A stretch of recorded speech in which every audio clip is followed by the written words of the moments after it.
আলহামদুলিল্লাহ আজকে greater Manchester Bangladesh অ্যাসোসিয়েশনের উদ্যোগে আজকে যে Manchester to Sylhet, Sylhet to ম্যানচেস্টারের যে ফ্লাইট যে বন্ধ করার লক্ষ্যে আজকে এখানে সমূহভাবে সবাই একত্রিত হয়েছে। আপনার বার্মিংহাম, লিডস, চেস্টার, বাঙ্গর বিভিন্ন শহর থেকে আজকে এখানে সব নেতৃবৃন্দ হলে উপস্থিত হয়েছে এবং তাদের যে এই প্রতিবাদ, আজকের এই প্রতিবাদ সভা যেটা আমরা যে বিমান Manchester to Sylhet, Sylhet to Manchester stop করার কারণে আজকে আমরা সকলেই নিন্দা এবং প্রতিবাদ জানাইতেছি এবং পাশাপাশি আমরা দাবি হইল যে সিলেট উসমানী ইন্টারন্যাশনাল এয়ারপোর্টকে সত্যিকারে সিলেট উসমানী ইন্টারন্যাশনাল এয়ারপোর্ট হিসাবে স্বীকৃতি দেওয়া এবং অন্যান্য এয়ারলাইনের এই রাস্তার রুট খুলে দেওয়া এবং তারা এই সার্ভিসগুলো আমরা সিলেট ইন্টারন্যাশনাল এয়ারপোর্ট যেমন সিলেটিরা যেভাবে পাই। প্রবাসী আমরা যারা সিলেট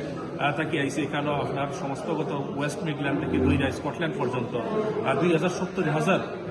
মানুষ আমরা ভুক্তভোগী এই ডিসিশনের কারণে। সামবডি সামওয়্যার বইয়া এভিয়েশন ইন্ডাস্ট্রি অথবা বিমান অফিস থেকে এই সিদ্ধান্ত করেছে কমপ্লিটলি একটা ভুল সিদ্ধান্ত এবং এই সিদ্ধান্তর কারণে আমরা একমাত্র ফ্লাইট যেটা আপনার সিলেট যায় এই সিলেটের ফ্লাইটটা বন্ধ হয়ে যাচ্ছে।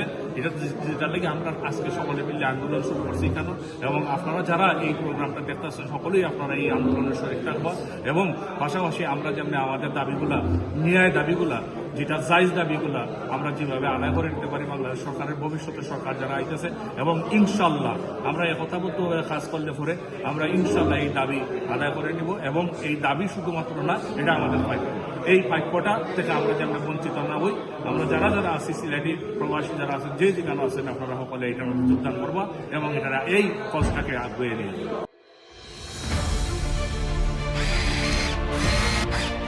আলোতে থাকুন, ফোকাসে থাকুন, হাত রাখুন প্রজন্মের হাতে।